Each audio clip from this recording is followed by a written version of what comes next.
Eric's annual route always starts in Texas because that is where American wheat first ripens. The crew will follow the wheat belt north as it continues to mature. The wheat ripens at a rate of about 20 miles a day. Over the years, Eric has built up relationships with farmers who own land in each of the 7 states, and they all work on the assumption that he is coming to cut their crops. Each year, the arrangements are made on a handshake.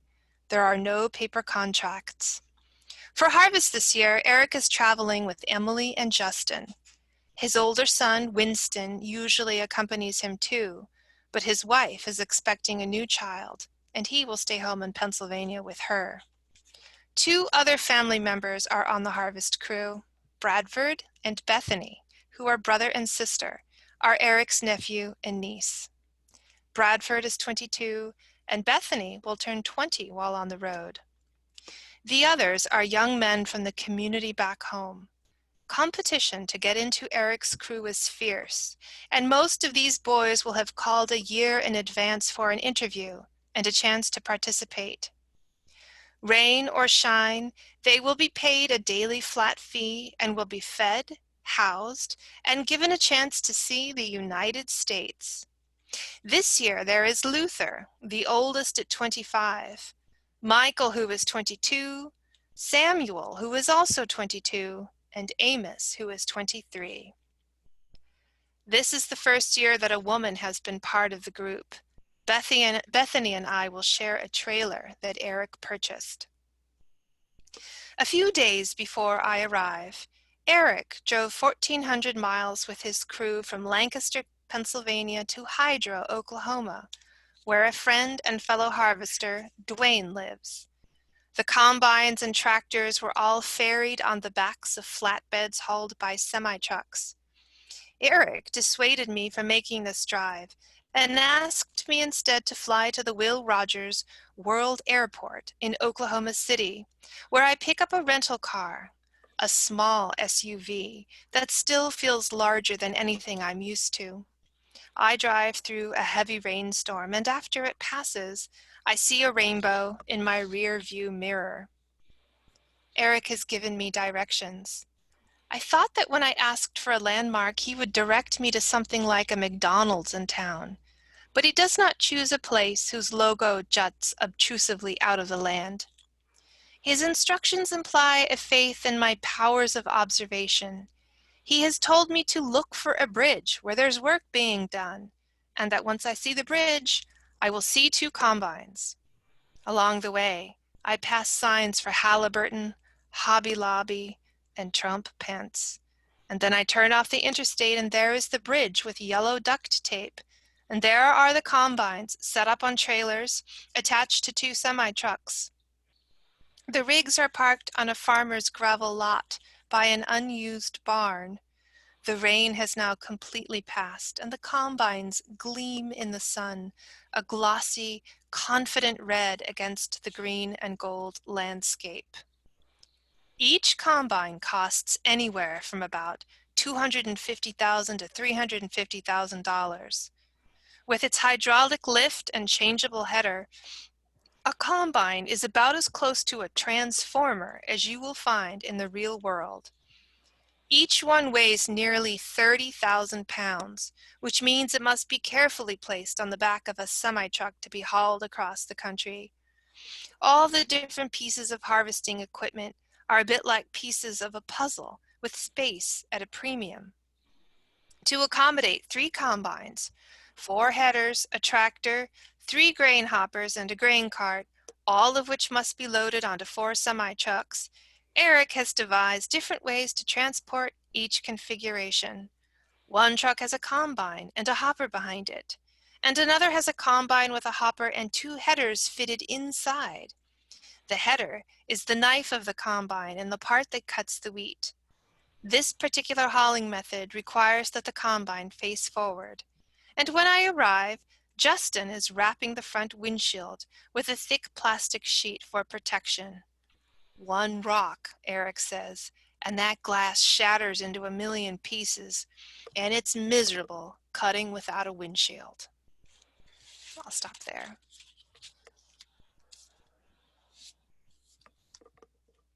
Great, thank you. It's always so nice to hear an author read her work. Right. That's how Um, it's right. That's how it sounds to us. When we're so I think what I'll do is I'll just tell you a little bit about our book club Mhm. and how that operated. And then I can give you a few general comments from our group. But what I'm hoping is that our group will also participate. So I will invite our group to either you can type a question in the chat, but also if you just want to talk, you can unmute your microphone and ask a question directly to Marie. My questions will mostly be about the process, about the writing process and just the process for the book. So if there are more substantive questions you have about the many diverse topics that we covered in this or that were covered in this book, this is a great chance to ask Marie. Um, so I'll tell you that we did a book club for this book, and because it was so rich with so many different topics, we decided to do a deep dive. And instead of having everyone just sort of read the book on their own and then get together to talk about it, we read together at paced readings. So we read 2 chapters a week for 7 weeks. Oh my goodness. Yeah, and then we had a dedicated web page where every Friday I posted a blog about the reading and invited members to comment on the reading. And we would get a discussion thread going about, Wow. yeah, about whatever Oh was my happening. gosh. Yeah. How So, amazing. yeah, and we got some really thoughtful comments and it was really great. But also, it's a challenging format to Yes. do it that way. Yes. So we also had 2 Zoom sessions. We had a Zoom session halfway through, and then we had a Zoom session at the end where we could just kind of have an open conversation about it. And so I'll let other people sort of weigh in on the topics that seem to interest folks the most. Um, but I will say that, our group we're all foodies. We're all interested in food. We were all, I think, uniformly just fascinated by the harvesting process and farming, and we sort of geeked out on learning about harvesting technology. Um, I don't think any of us knew about that. And I certainly didn't even know that there were people who hired themselves out to harvest other people's land. So um, that was something that was discussed. Another thing we kind of talked about was um, organic farming versus non-organic farming, Mhm. and what that means and what the consequences of that are. Um, and um, yeah, again, we sort of came back to the food, so I think I'll keep coming back to that. But um, we just had I think, some good conversations about it. And I think people were very thoughtful and gave it a lot of thought. So thank you for just providing this opportunity for us to sort of think about things. And, in the context of sort of the political climate we're in right now, it was also interesting to think about what divides us, what can unite us. And so anyway, so I want to ask you about the process of putting this book together. It seems very daunting to me to think about what you had to do.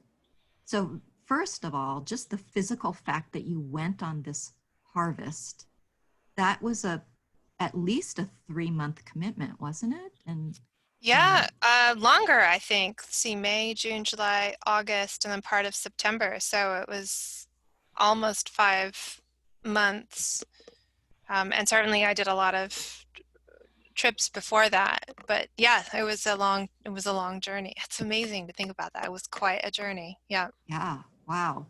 And so during this process, were you using were you recording conversations? Were you taking notes? What were you I doing? Were mostly you took notes. I somewhere around here are I'll show you. I have my 3 notebooks. When I took notes, I did do some recording, but I mostly took notes in these 3 notebooks. And then as soon as I was done, like if something really exciting happened, like the time that I embarrassed myself by going to the Sundance, I would go to the computer and I would type out what happened. So sometimes I have notes in here, and then I would take the notes and transcribe them and turn it into text in my computer. Sometimes I would go straight from an experience or an interview to the computer and write it out, just, what I remembered. Sometimes, particularly in church, it was easy to record conversations, or some conversations I recorded, and then I could go back and listen and transcribe sections that were important. Like I watched Pastor Craig in Oklahoma so many times. I watched his videos on the internet to remember precisely what he said and to make sure that it matched up with my memory and with my notes. But the important thing really was that, and I learned this from the process of the previous book, Where the Dead Pause, the important thing is getting the notes to the computer as quickly as possible. So after 5 months, I had 250 pages of just notes that were in the computer. And so then when I got ready to actually write, I could go to the notes and start to make it come to life as narrative from the notes themselves. Mm-hmm. Did you create an outline and work from that, or? No. I mean, I thought, I got home and then sort of thought, and you've read the book, so you know that there's some things that happen after the journey, right? And so I think there was a certain point where I realized, oh, we've traveled from this sort of innocent place where we all thought we were going to get along to places that were much more difficult in our relationships, and then sort of to visiting Justin in the city. And I realized, oh, that's going to be the structure of it, and that naturally lent itself to the way that the book, to the way that the events unfolded.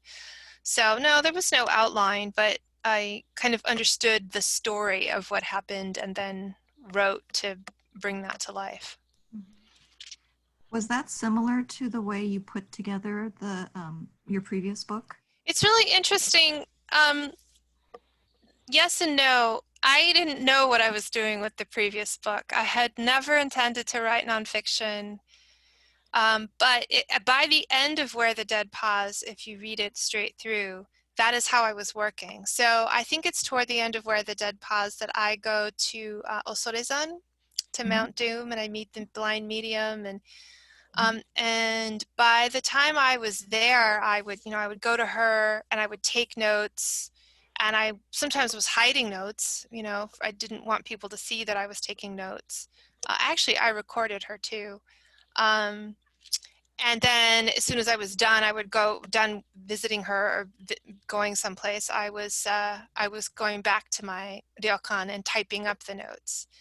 And there's some other parts of that book too, where I went from one to the other pretty quickly, like having an experience, taking notes, and then spending time in the evening writing it out so that I had it in the computer. So I really learned to do that from Where the Dead Pause, but there's other stuff in Where the Dead Pause that is, that I produced differently. Like I had to think later, what should I put here? What happens after this? It was a less planned book than this one. Yeah, I had the feeling when I was reading Where the Dead Pause that you sort of fulfilled a journalistic function. You were observing and sort of reporting on what you were seeing. Your time on the harvesting route felt much more intimate in some ways.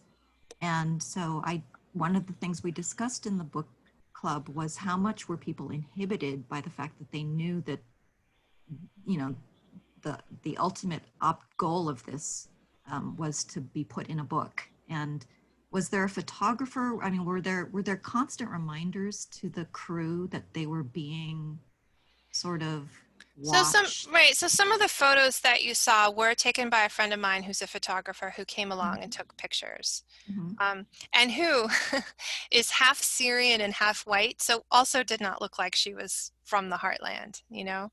Um, and Eric, but Eric made it very clear to everybody. Everybody knew at the start of the summer that I was coming along to write a book, and so they all knew. But that doesn't mean that they necessarily knew what that meant. But I think we can feel there's discomfort part of the way through the book with Bradford and his crew. Mhm.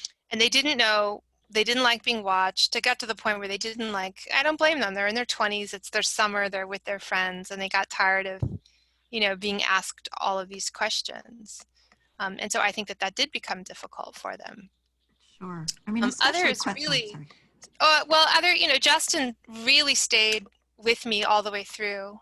I consider him a close friend, Um, but they all knew, and I didn't try to hide it. I did feel very stressed out about the fact that I was constantly taking notes, but I also was trying to understand what was happening, and I wasn't trying to write a book about drama. I was trying to write a book about what is this process of harvesting, and what is to the extent that I can, what is the lived experience of people going through this part of the country and doing this thing that most of us don't know anything about.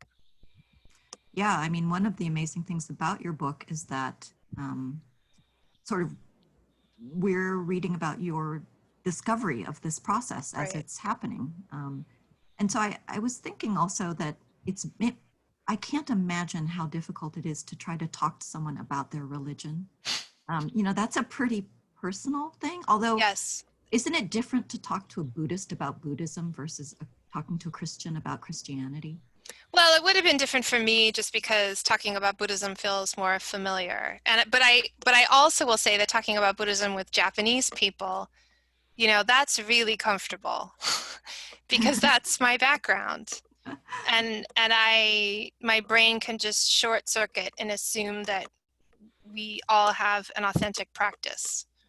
I I don't really have a lot of skepticism. Like we're talking about Toro Nagashi or the ancestors. I don't have any skepticism about how anybody feels about that. I Hmm. just sort of assume we share that. Um, with Christians, there was a lot of noise in my head, and so I tried to be honest about it in the book. Um, I didn't understand what was happening in church. I didn't understand what everybody was responding to. I sort of thought, what's the story that is moving everybody? What is actually happening here? One of the things, though, that I learned about Christians is, and it is there, but it's not an accident that I was traveling with who I was traveling with. Like I wasn't traveling with, you know, people who speak in tongues. I wasn't traveling with snake handlers. I was traveling with people who I think are really sincere Christians, people of faith, and they're all very calm, right? They're all able to talk to me very calmly. Eric is incredibly centered in himself. I wasn't, he's not, when we think of the bad Christian, that's somebody who's easily threatened. Eric's pretty sure of who he is.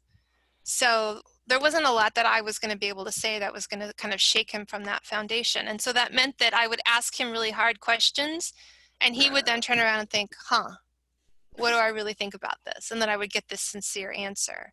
So I was very, very blessed, to use a Christian term, but I was very blessed in who I was traveling with. Hmm. And it was funny because Eric and Justin came out earlier this year in January, right? Before the pandemic. They actually flew out for my birthday, and Oh, we all went out to dinner with my editor. My editor is Jewish, and I don't think they had ever met a Jewish person before. and and my editor kept saying, well, Marie was blessed with excellent subjects. That's what he kept saying, which is true. They're wonderful characters. But we have to remember when we read the book that they wanted to share their world.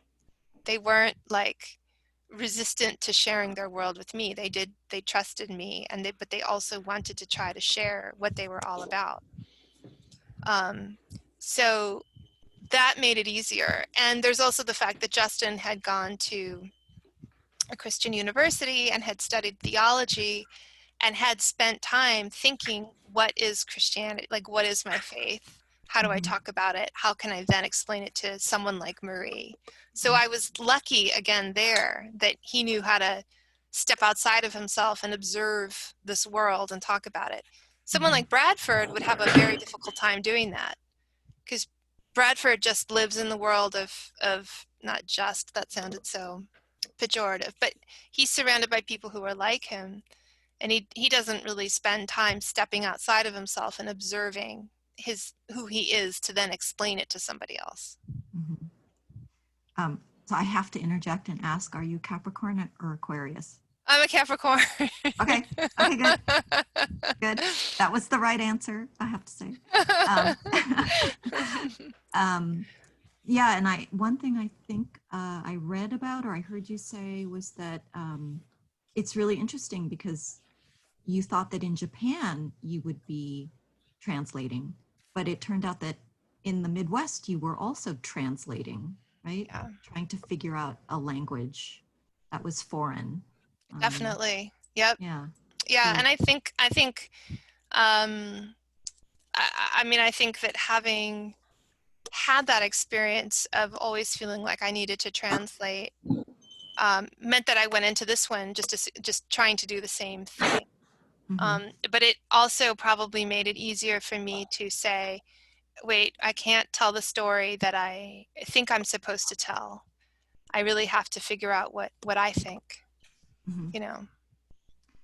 So along those lines, I did want to ask how Marie the writer dealt with Marie the character in this book. You know, it's an interesting question. I didn't really want Marie, the character, to be in the book.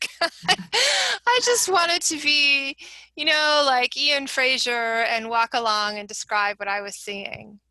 Um, and an earlier draft of the book, Marie, the character, doesn't really show up until, I think until one of the Native Americans says, "Are you an Indian?" And then of course, I like to say to people, that probably didn't happen to Ian Fraser when he was walking through the heartland. He got to be this objective person. Um, he wasn't being mistaken for being an Indian. Right, Um, Ian Fraser being a white man. right, being a white man, yeah. And so then I realized, oh, there is no such thing as the objective observer, right? No matter who you are, you're influencing the scenery, and the people are reacting to you. Um, and I would talk about it with my editor, and he would say, you need to ground yourself as a character in this book sooner. And so he told me that. And so then I couldn't write anything for like 6 weeks, because I didn't want to be a character in this. And then I sort of got over it, and we worked. I think I go to a nail salon in Texas, and that's a chance for me to show that the Vietnamese um, manicurists see me and they see an Asian person. Um, and we worked on that first chapter over and over and over again to try to establish me as a character. But I have never wanted to be, um, a memoirist starring me. That was never my goal. But we had to do some of that to make this book work. So, I mean, that's where I'm really grateful that I had the wonderful editor that I had who brought me out as a character so that the book could work better. Mhm.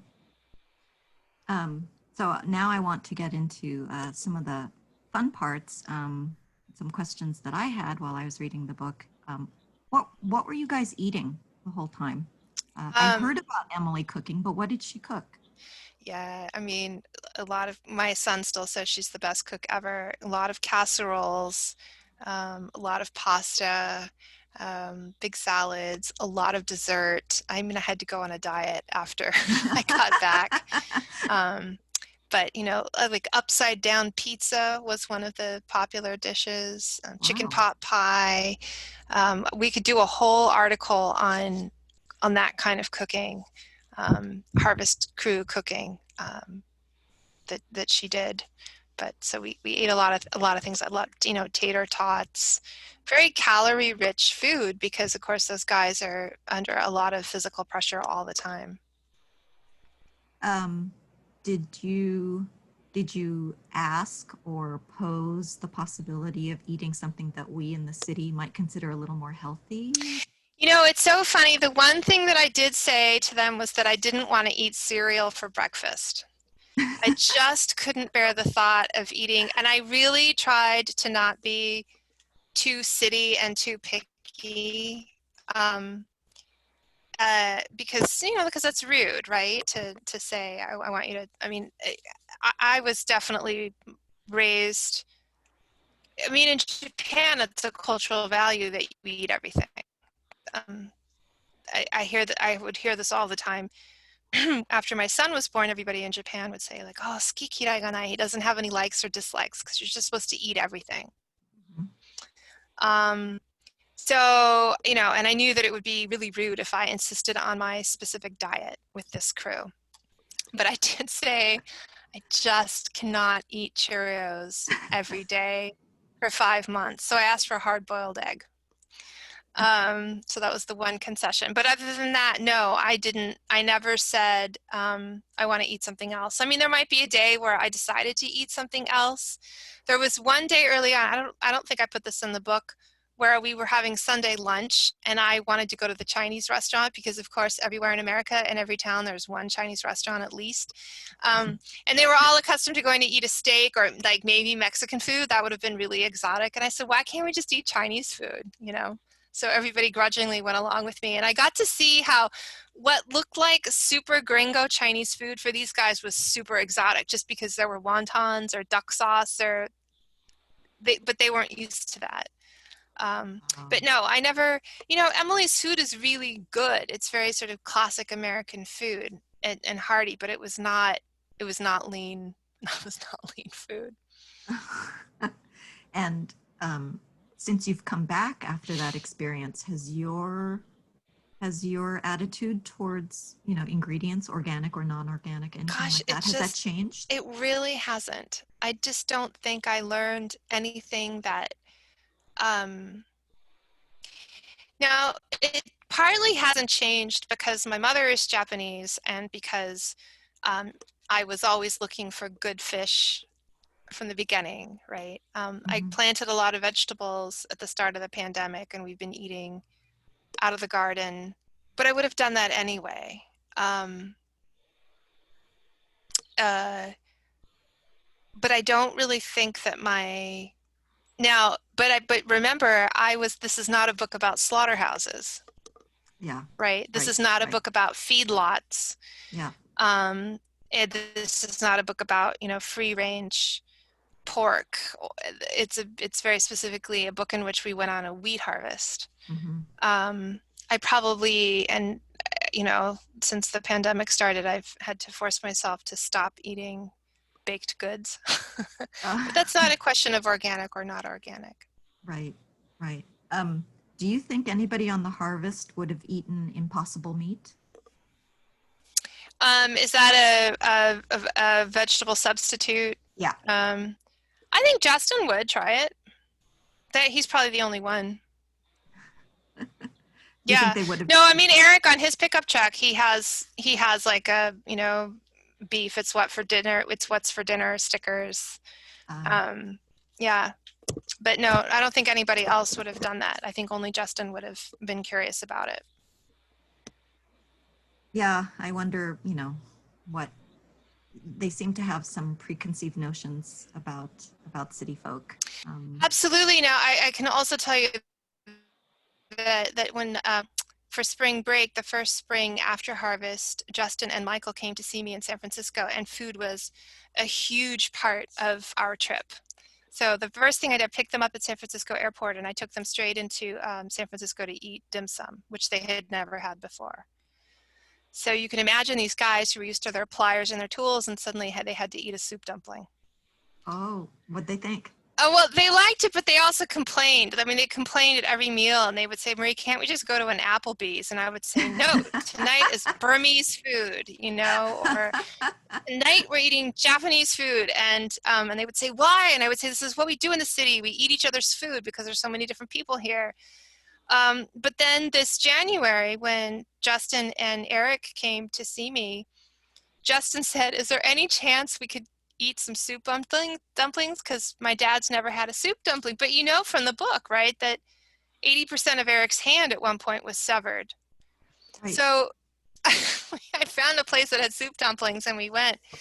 And I said, well, you have to hold the soup, the spoon, and then the dumpling, and then you have to bite a hole. And he looked at me like, are you serious? I mean, here's this man who has only limited mobility with this one hand, but he ate it.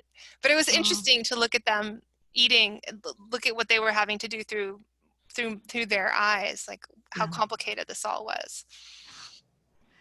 Oh my gosh. But Justin was really open to it.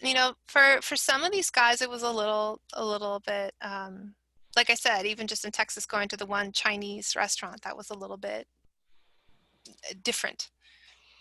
Wow. Well, okay, let's take a little breather. I'd like to invite people to ask questions. So does anybody have a question they'd like to ask? You can unmute yourself and blurt it out if you want. Someone sent me one. Oh, Yes, I do. Got a I question. I've got a question. Um, do you know how historically the Mennonites, who are based in Lancaster, Pennsylvania, started harvesting crops in the Midwest? And how were those initial contacts made? mean, in the case of Eric, it happened because there were some Mennonite settlements. So there's a part of Oklahoma where there are a number of Amish and Mennonite Anabaptist families. And it's through kind of the churches knowing about each other that there's the harvester who Eric first goes through, who I don't know how that harvester would have created his route, but it's through the church network that Eric joined that crew and helped harvest, and then inherited the route and expanded on it. But there are Mennonites throughout the United States, which I didn't know. It was all like a blur to me. When the crew goes to church, do they go to Mennonite churches? No, not always. So in No. Texas, where we were, there was in the first town there was no Mennonite church. There's a lot of Baptist churches that often ends up being where people go to Baptist And churches. that's sort of close enough in terms of denominationally, like, It's Christian enough, yeah, sort of generally Christian enough. When we go to Oklahoma, then there's a Mennonite church, and so we're able to go to a Mennonite church there. But when we're in Idaho, that's mostly Mormon. So they're the only church I think that Eric found was a Baptist church. So it just depends on where they are. And not all harvest crews are Mennonite. It's just this specific crew is mostly made up of Mennonites. And that's a function of Eric being from Pennsylvania and needing to find guys who can work on a crew and know how to work. So that means knowing how to drive equipment, knowing how to read terrain, knowing how to read the weather, knowing how to use tools. And a lot of Mennonites, because they run farms in Pennsylvania, the young guys grow up learning how to do all that. We probably would have learned more about tools and well, the Japanese Americans did, right? no, well, I grew up on a farm, but are there a number of Mennonite crews like Eric who migrate west with their equipment to harvest crops? So there are a number of custom harvesters, yes, but they aren't all Mennonite. Oh, okay. There was one other crew that we saw on the road that, as Eric put it, dressed plain, which would imply that they were Anabaptist of some sort. And there are other very Christian crews, but they would have been much more Baptist. And then there are other crews still that, like there's the one crew we run into a couple times where all the young guys are from the Commonwealth. They're all from South Africa or from Great Britain. And you know, they don't go to church on Sunday. Well, no, it's not true. They did go to church on Sunday. We did see them at church, but they're not, but they're like not a Christian crew. What about Dwayne's crew? So that's interesting, right? Because Dwayne lives in Oklahoma, but he mostly hires guys from Pennsylvania. So he mostly gets Mennonites too. And it's partly because they are Christian, but a lot of it is because those guys have those skills. You know, I would be sitting there taking notes or something, and then I remember, I don't think I put it in the book, there was a time when Georgie comes up and is standing there holding parts of his pickup, and he says, well, I took apart the dash this morning. You know, that's just what he did. He just took apart the pickup truck because that's what he figured out he could do with his time.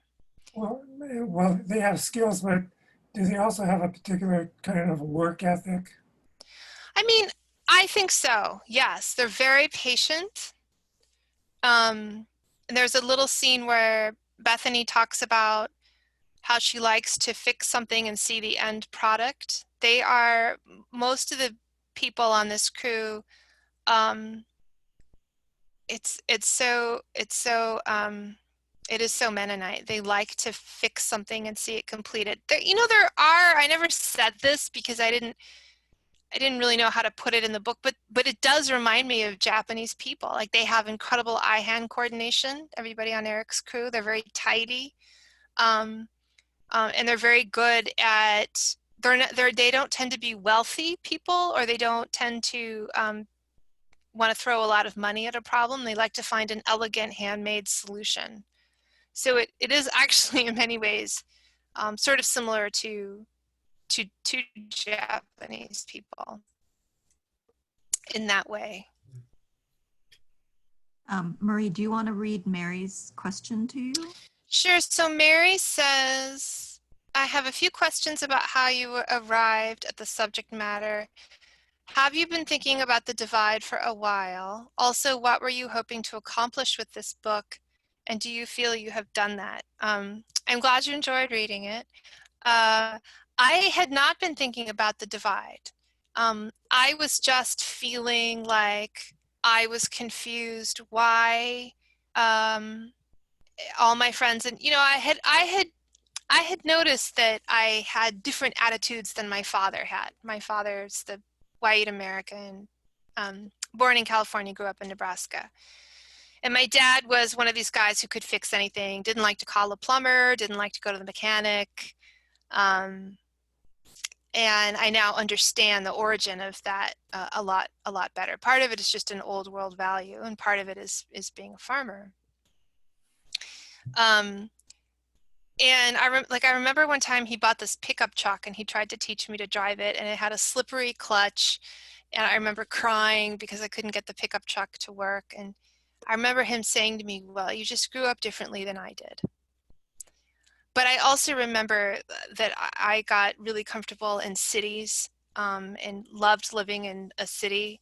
He liked to visit me, but he would never want to live in a city. And so I knew that, there was just some difference in the way that I was programmed from the way that he was.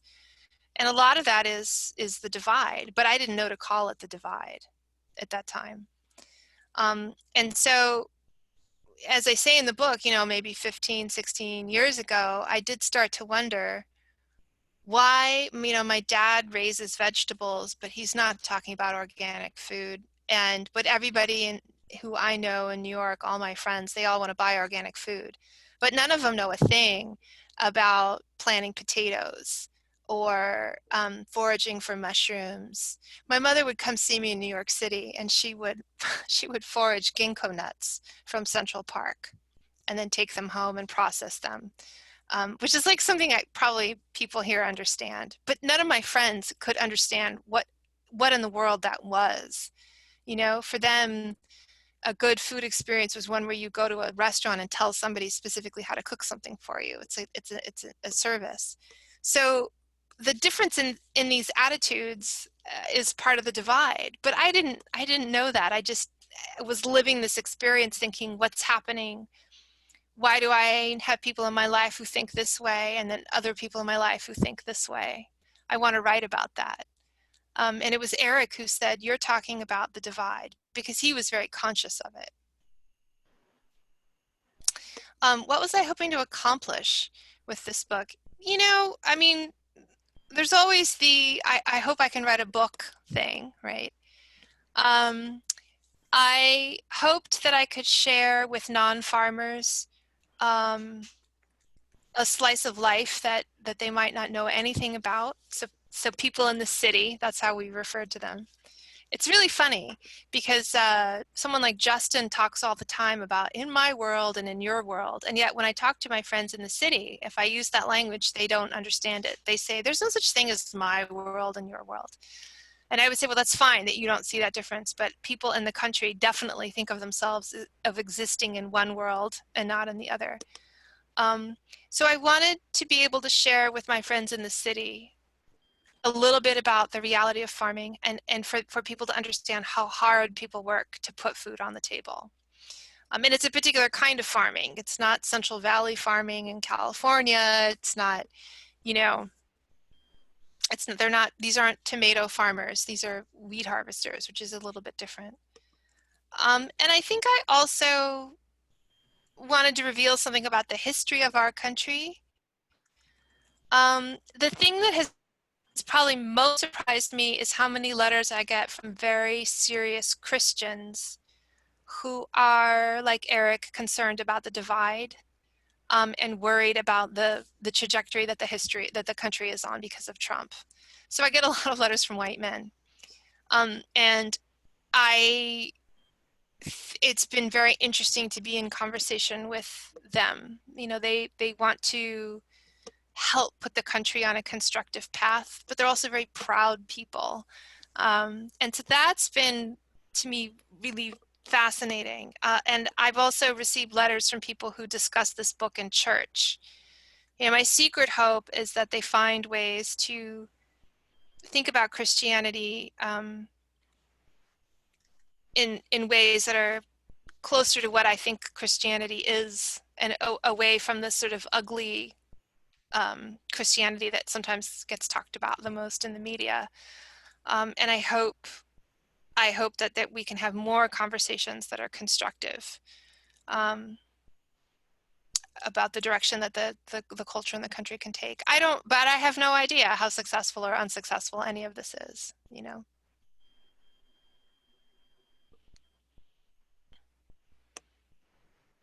Are there other questions? Anybody? Well, there's Yes, one on the side here.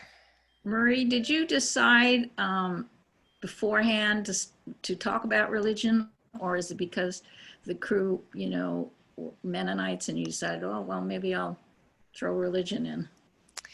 I mean, it was such a lived part of their experience that I had no choice. Mm. And this is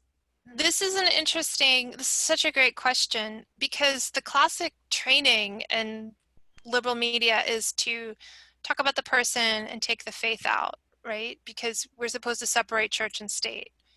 And I grew up in California, and I grew up going to school here. I don't think children say the Pledge of Allegiance here anymore. And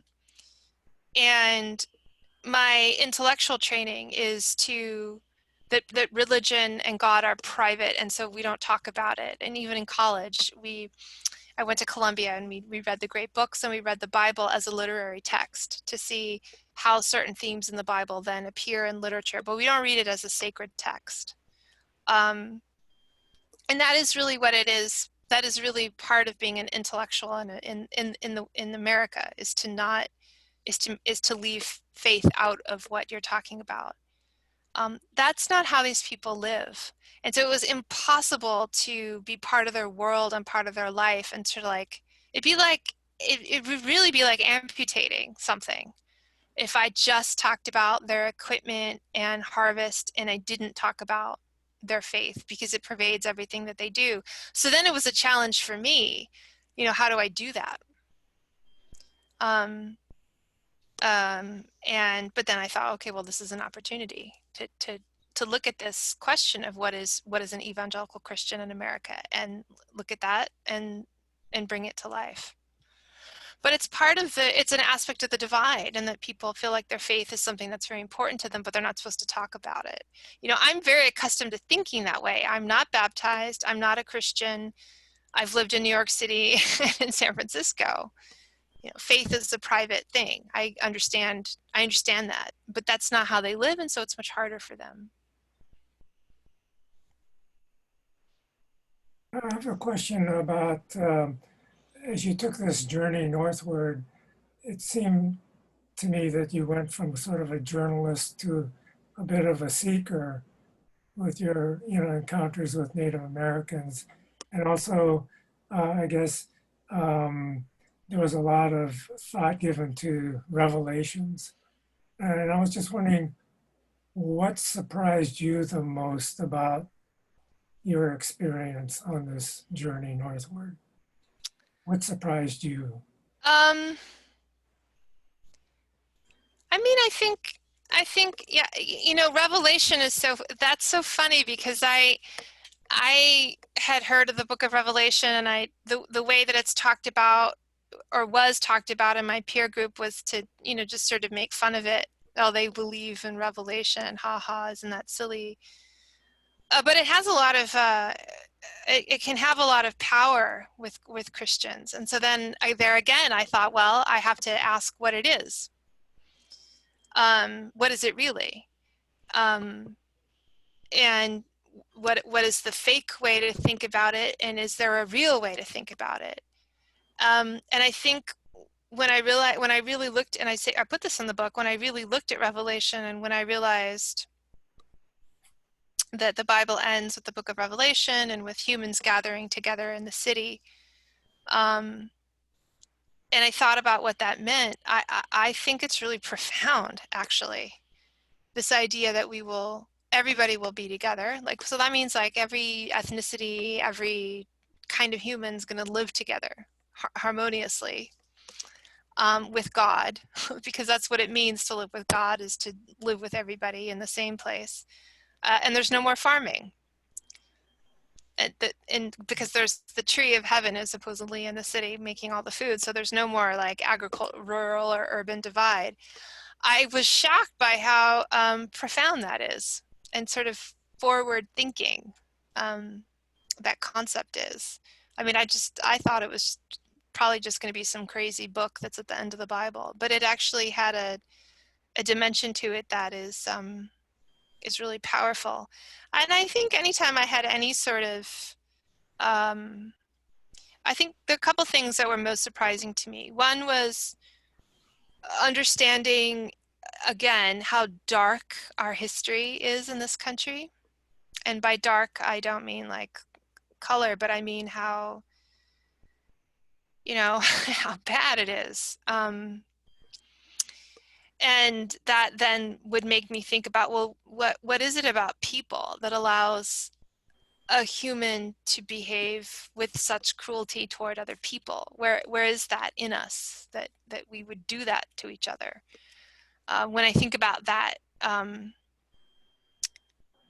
was very lucky. I was raised by very kind people. So to really reflect on the brutal nature of our history and the brutal nature of people was very uncomfortable and a surprise.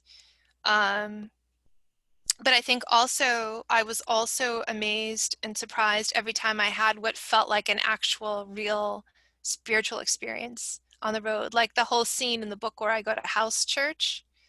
And I realized there are all these Christians who are reading the Bible, and they don't have a priest, and they don't believe in money being spent on a church. I was like, that's fascinating, that there are people. And then I thought about the history of Christianity, and I realized, oh, that's how it started. That's what they did. I was in Barcelona last year, and I went into this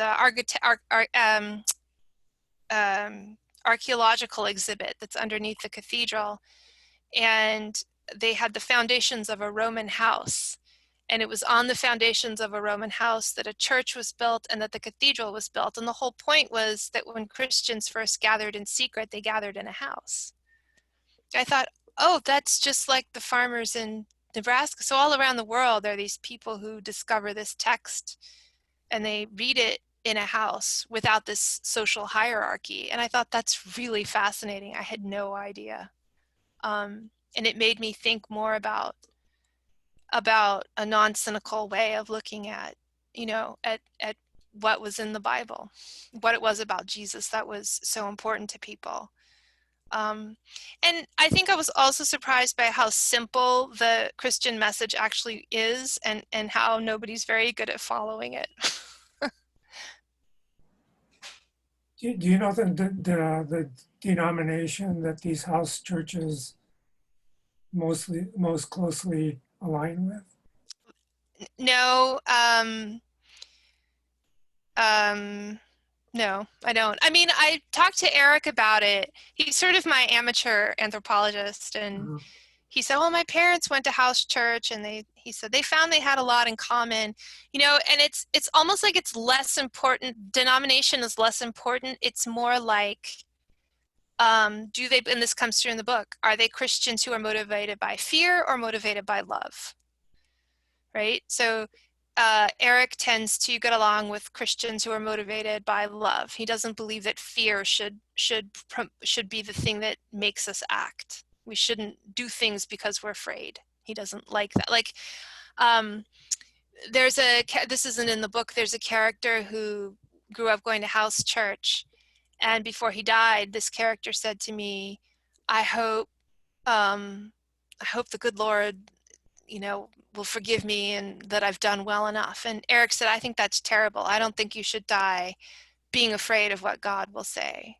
I think you should die being sure that you're loved, which is like such a simple but wonderful concept. And at the end of the book, Eric talks about how he has gone to this museum that he's never been to before, and he's wondering, would I have killed Indians?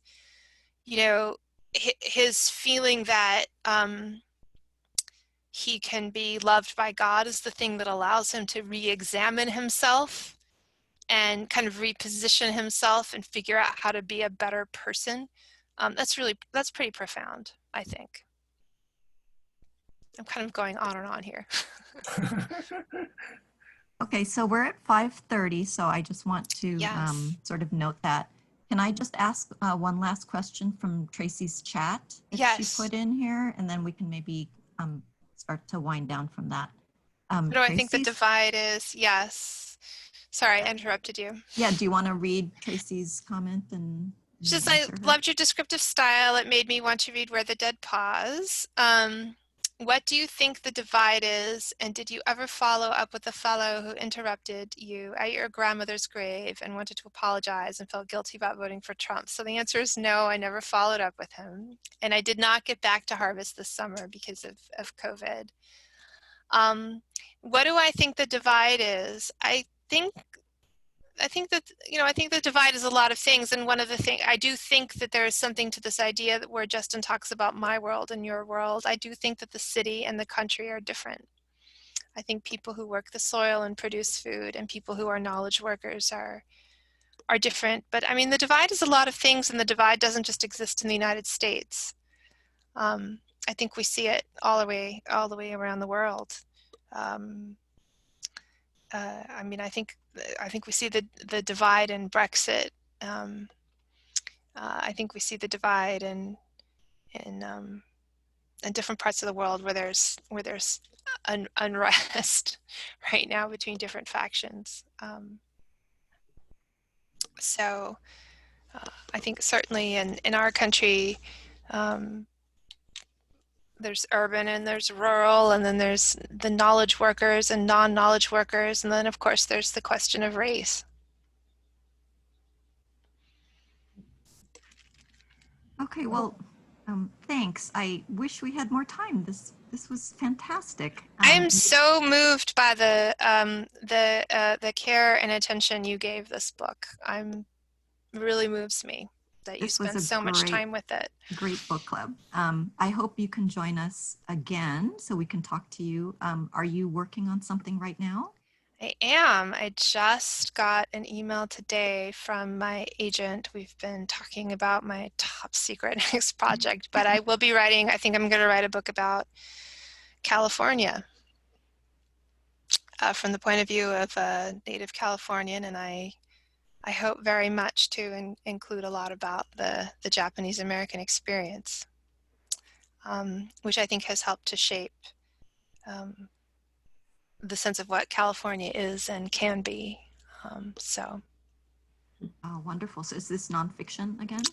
Nonfiction, yes. I have a novel that I've been working on too. That's sort of like a side project, but yes, so I'm working on 2 books, but the next book that I sort of am more ready to talk about will be nonfiction. It'll be about California because, you know, a lot of how I see history and see my environment, of course, was given to me by my mom, who's Japanese.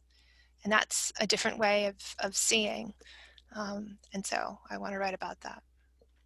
Well, great. We'll keep an eye out for that, and we'll want to invite you back when that's done, although maybe California will have seceded by then. We'll find out. Yeah. And hopefully it won't have to. I hope it Yeah. doesn't have to. Right? Yes, let's everybody think good thoughts. And I will note that one other wonderful part of your book is that it ends on a hopeful note, on a note of unity.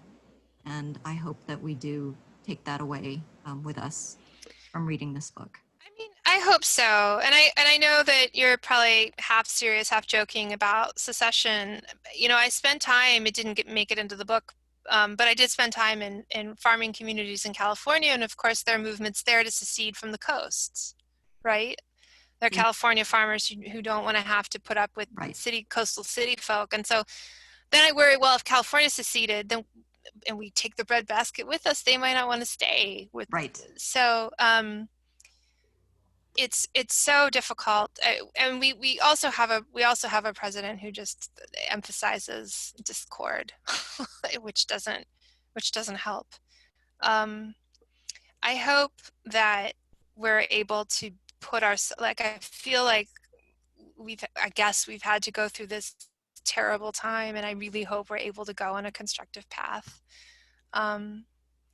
That's my hope. I don't know, but I also feel like that's our work as Californians, is to present a dream in a way in which we can cooperate, I hope, but we'll see. Well, that's a great note to end on then. Thank you.